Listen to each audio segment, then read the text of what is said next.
I fuck bitches on my fence. I'm too turned up on my Insta. Finna put diamonds in my dents.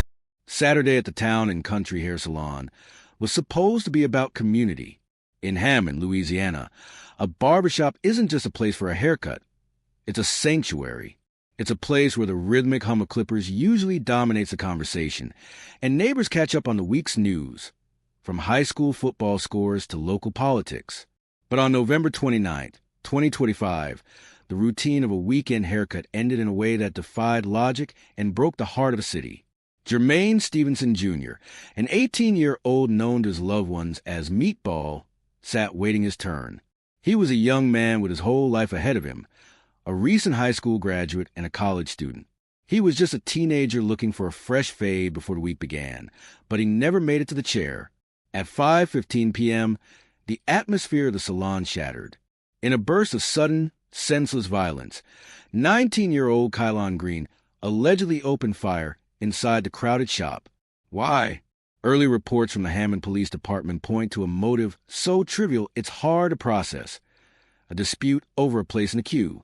One life was stolen, and another was ruined, all over a few minutes of waiting. Today, we look at the case of a young man whose actions turned a community hub into a crime scene, and we examine the heavy toll of violence in a city struggling to protect its youth. Hammond, Louisiana, began as a vision of growth and industry. In 1818, a Swedish immigrant named Peter Hammond settled this land, carving out a plantation and pushing for the arrival of the railroads. By the mid-19th century, the intersection of the Illinois Central and the Yazoo and Mississippi Valley Railroads turned Hammond into a vital commercial hub, once known as the strawberry capital of the world. Today, Hammond serves as the commercial center of Tangipahoa Parish. It is home to Southeastern Louisiana University, a thriving downtown district, and a strategic position at the crossroads of Interstate 55 and Interstate 12. However, the modern reality of the city is a far cry from its frontier beginnings or its quiet agricultural past. The data tells a sobering story about the environment in which Jermaine and Kylon grew up. According to recent crime statistics, the frequency of crime in Hammond is remarkably high, over 230% above the national average for both violent and property-related incidents. For a city of its size, the numbers are jarring.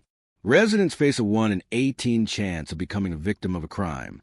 While the city remains a regional center for industry and education, it struggles with a cycle of assault and robbery that often finds its way into the most mundane public spaces: parking lots, grocery stores, and, as we saw on November 29th, hair salons. It was against this backdrop of heightened tension that Jermaine Stevenson Jr. lived his life. When crime rates are this high, the psychological baseline of a community shifts. Mundane disagreements can feel more threatening, and the presence of firearms becomes a tragic common denominator in conflict resolution.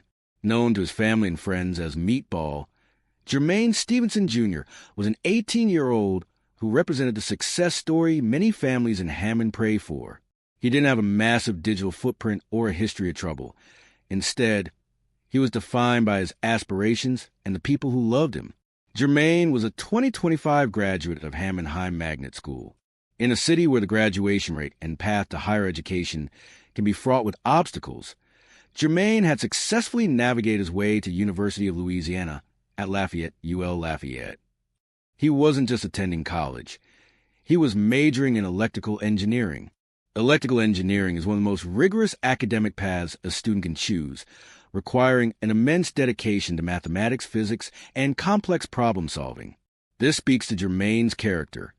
He was a young man focused on the future, looking to build a career that would likely have allowed him to provide for his family and contribute to the technological workforce. His family's tributes on social media paint a picture of a young man who was a source of light and laughter. He was a son, a friend, and a student who had just completed his first semester of college life. He was home for the Thanksgiving holiday break, a time meant for family reunions and home-cooked meals. He went to the Town and Country Salon to look his best before returning to campus. He was a teenager navigating a city with one of the highest crime counts in the state, never suspecting that a trip to a local business would put him at the center of a murder investigation. On November 29th, 2025, the clock hit 5:15 p.m. The Town and Country Hair Salon, located on West Thomas Street, was at its peak Saturday volume. In the world of barbershops, Saturday afternoon is the busiest window of the week. The shop was filled with the smell of talcum powder and aftershave, the sound of music, and the chatter of men of all ages. Jermaine Stevenson, Jr. was among the group of customers waiting for their turn.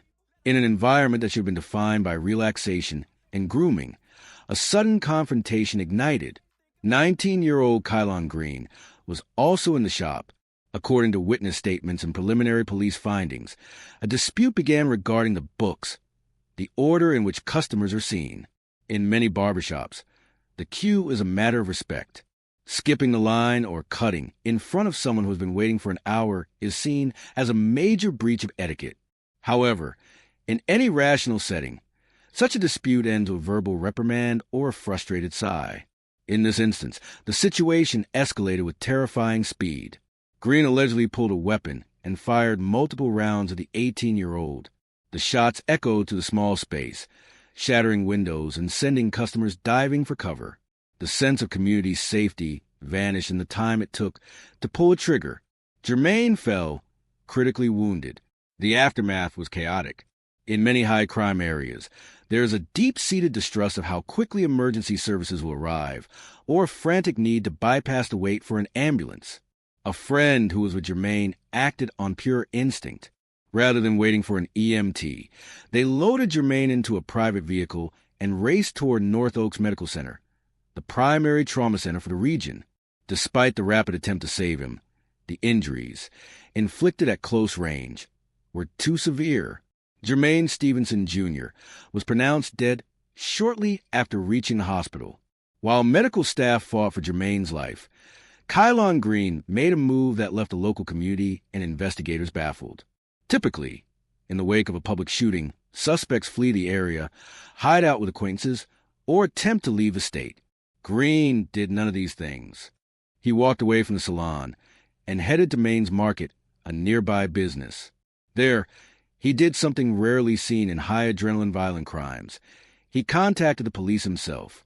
He dialed 911 and informed them of his location. When Hammond police officers arrived at the market, Green was waiting for them. He surrendered without any further violence or resistance. This self-surrender is a critical element of the case. Does it suggest a moment of immediate remorse? Was it a calculated legal move? Or did the gravity of what he had done, killing a peer over a haircut queue, settle in so quickly that he saw no other path? He was taken into custody and transported to the Tangipahoa Parish Jail. The charges leveled against him are severe: second-degree murder and illegal discharge of a weapon. To understand the stakes of this case, one must look at Louisiana's legal code. Under Louisiana Revised Statute 14 minutes and 30.1 second, second-degree murder is defined as the killing a human being when the offender has a specific intent to kill or to inflict great bodily harm. Unlike some states where second-degree murder might allow for the possibility of parole after several decades, Louisiana is known for having some of the strictest sentencing laws in the United States. In Louisiana, a conviction for second-degree murder carries a mandatory life sentence at hard labor without the benefit of parole, probation, or suspension of sentence. At just 19 years old, Kylon Green is facing the reality that, if convicted, he will never again walk free. The legal system must now determine if the shooting was a heat-of-passion incident, which would potentially lead to a lesser charge of manslaughter, or the intent to kill was sufficiently established the moment he produced the firearm. Manslaughter in Louisiana carries a maximum of 40 years, still a staggering price to pay for a dispute over a haircut. The location of this crime is perhaps as tragic as the crime itself. For generations, the African-American barbershop has served as a third place, a spot outside of home and work where people can exist, debate, and bond. It is a place of mentorship, where elders advise the youth. By bringing a gun into this space, the shooter didn't just kill an individual. He violated a community covenant. The Town and Country Salon was a place where people felt safe. When violence enters a barbershop, it signals a breakdown in the social fabric of the neighborhood. It tells the residents of Hammond that nowhere, not even a chair where you go to feel good about yourself, is off limits from the reach of gun violence. The motive remains the most difficult part of this story to accept. The Hammond community has been vocal on social media. expressing a mix of grief for Meatball and absolute fury at the senselessness of the act. How does a 19-year-old arrive at a place where his response to a minor social slight is lethal force? Sociologists often point to dispute-related urban violence, where individuals, often young men, feel that their respect or honor is a tangible currency. In this distorted worldview, losing a spot in line isn't just an inconvenience. It's a public humiliation that must be answered. When you combine this culture of honor with the easy accessibility of firearms in Louisiana, the result is a powder keg. Investigators are still looking into whether there was a pre-existing issue between Stevenson and Green, but as of now, the official narrative remains tied to that fatal argument over a place in the queue. The legal process for Kylon Green is just beginning, but for the community in Hammond, the damage is already done. A 19-year-old faces a life behind bars, and a family is left to bury an 18-year-old who was supposed to be the one to make it out. Jermaine Stevenson Jr. was more than just a bystander. He was a future engineer, a scholar at UL Lafayette, and a beloved son. His future was discarded in a matter of seconds. The Meatball that his friends knew, the one who laughed and studied and planned for a career in technology, is gone, replaced by a case number in the Tangipahoa Parish court system. The motive remains a haunting question. Was this a moment of pure, unchecked ego? Was it the result of a young man carrying the weight of a violent city on his shoulders, snapping over the smallest provocation? Or is there a deeper level of tension in Hammond that the public hasn't seen? What do you think really happened here? Do you believe a simple dispute over a place in line could truly lead to this? Or do you suspect there was more history between these two than the report suggests? Share your thoughts in the comments below. If you want to help us continue covering these cases and honoring the lives of victims like Jermaine, please hit the like button and share this video. It helps ensure that these stories aren't forgotten and that we keep pushing for a world where a trip to the barbershop doesn't end in a funeral. Thank you for watching and stay safe.